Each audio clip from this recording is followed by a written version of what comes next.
نعمت لا تشکر که سیئت لا تغفر. نعمتی که شکر نشود مانند گناهی است که بخشیده نشود.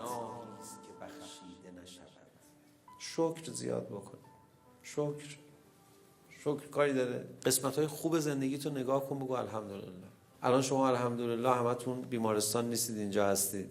الحمدلله. بگو الحمدلله. دعای عرفه امام حسین علیه السلام قومقاس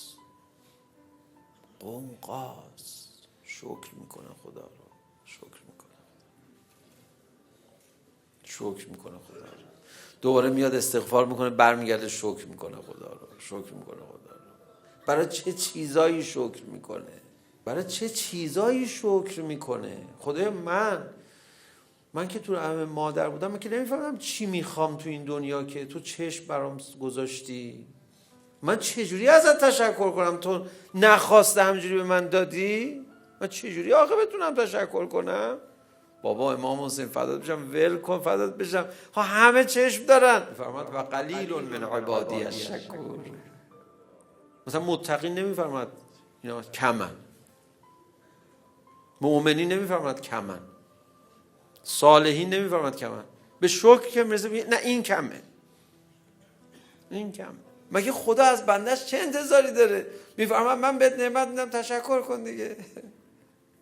بقیه‌شو من خودم برات درست میکنم. شکور به کی میگن؟ شکور به کسی میگن از نعمتهای همیشگی بتونه شکر کنه. امروز صبح دیدید خورشید طلوع کرد؟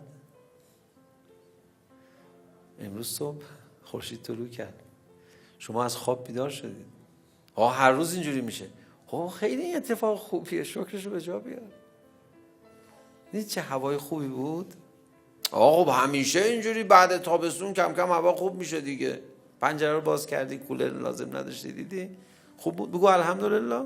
نه اینکه یه نعمت غیر مترقبه یه دفعه از آسمون بیفته درشت و حسابی و آنچنانی، بعد خدایا شکرت، من به این 100 میلیون احتیاج داشتم از آسمان رسید، خدا شکرت. شکور به کی میگن؟